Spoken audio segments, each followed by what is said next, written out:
बिस्मिल्लाहिर्रहमानिर्रहीम अस्सलाम वालेकुम जी। वेलकम करदी हाँ तुहाडा सारिਆਂ ਦਾ अपने चैनल दे विच देसी रंग मैविश दे संग। उम्मीद करदी हाँ कि मेरे भैन भाई सब ठीक ठाक होणगे अल्लाह दे करम ते फजल ना जी।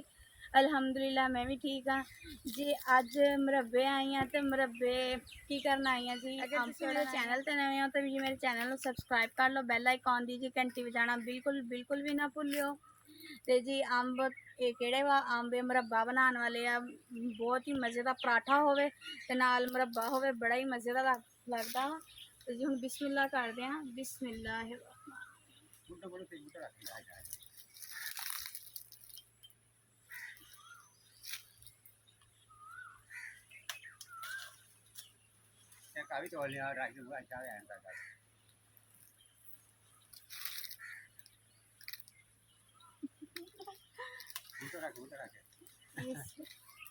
हाँ जी जी देखो अंब तोड़न डई आं मुरब्बे वास्ते, बड़े ही मज़े का तुहाडे नाल शेयर भी करांगी कि मुरब्बा किद्दां बनदा वा।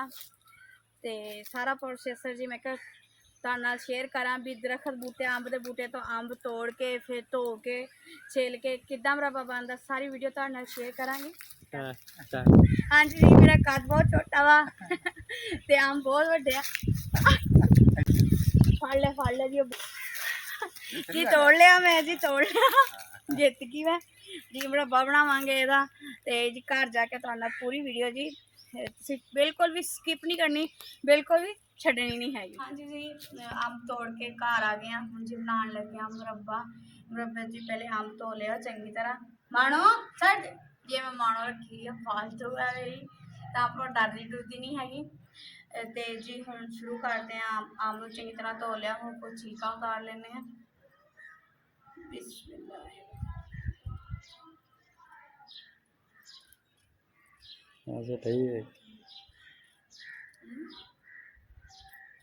हाँ जी छिलके उतार लिया, हम कट लांगे। बिस्मिल्लाह।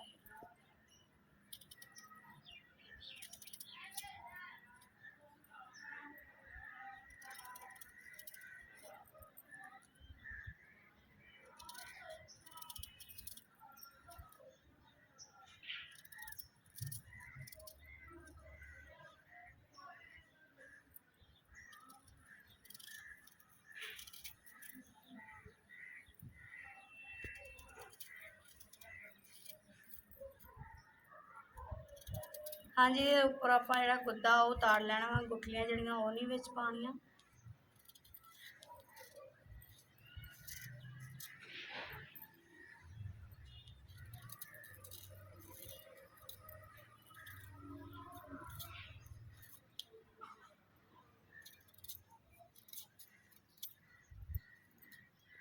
हाँ जी जी आम जोड़े कट ले, गुठलियां जी वक्रिया जी गिटक नालों सारा गुद्दा उतार लिया है चंगी तरह। तो जी हुण इनू पानी च पा के उबाइल कर लेने वा। हाँ जी आप पतीली च 2 गिलास पानी ले लें ते अंब पा देंगे। बिस्मिल्लाह।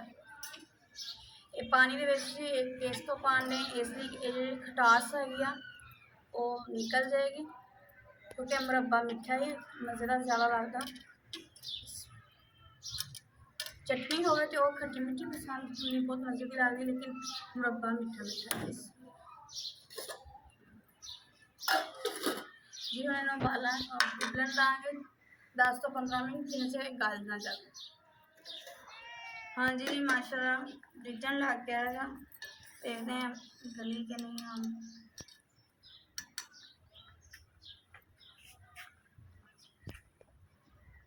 जी गल के अब बंद कर दें।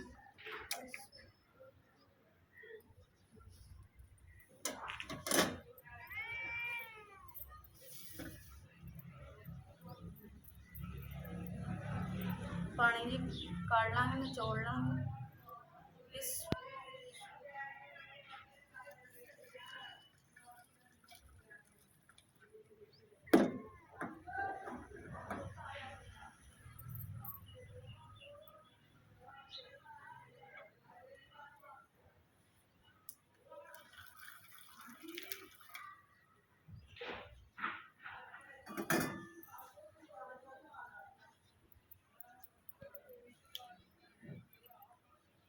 हाँ जी इन्होंने हवा लगन देंगे।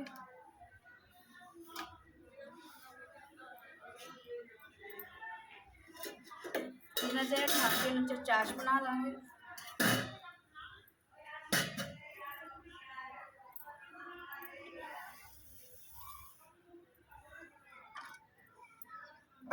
फ्राई पैन लिया,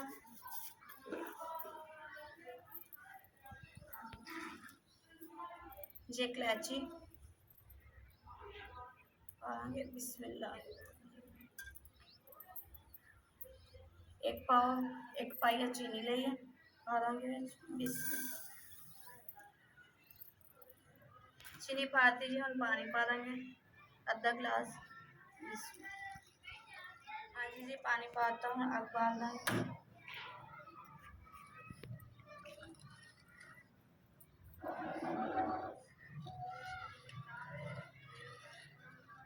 अद्धा गिलास पाया सी पानी, कम लग्या थोड़ा लग्या तो फिर पूरा गिलास पानी का पाता।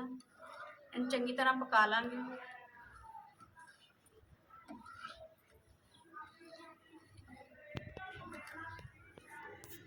हाँ जी चाश बन के तैयार है। तो चाश जी चैक करने का जो तरीका है वो तुहानू दस दिनी है। प्लेट के उपर या किसी शहर पा दो तो फैले ना, या इधर उधर गिरे ना।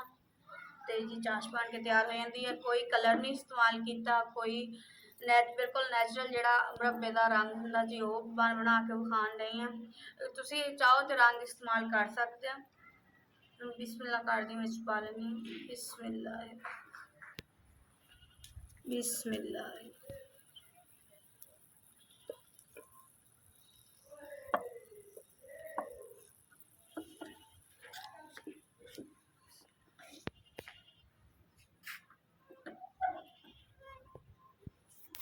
जी हम 2 तो 3 मिनट पकन देंगे।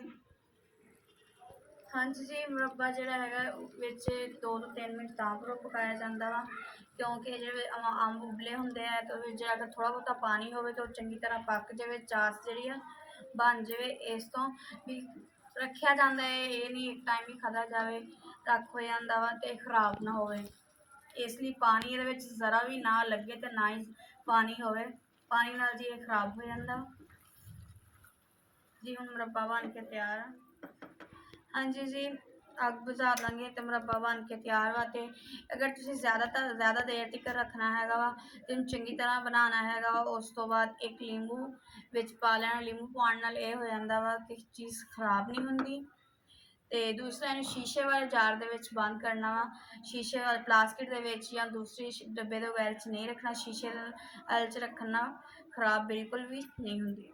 ये देखो जी बड़ा ही प्यारा नैचुरल कलर आया वा, बिल्कुल ना कोई कलर पाया ना फूड कलर, कुछ भी नहीं। जो मुरब्बे का असल रंग वा वो निकलिया वा वो वा।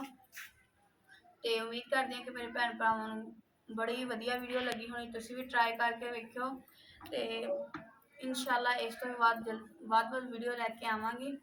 तो इस वीडियो नाल जी अल्लाह हाफिज़।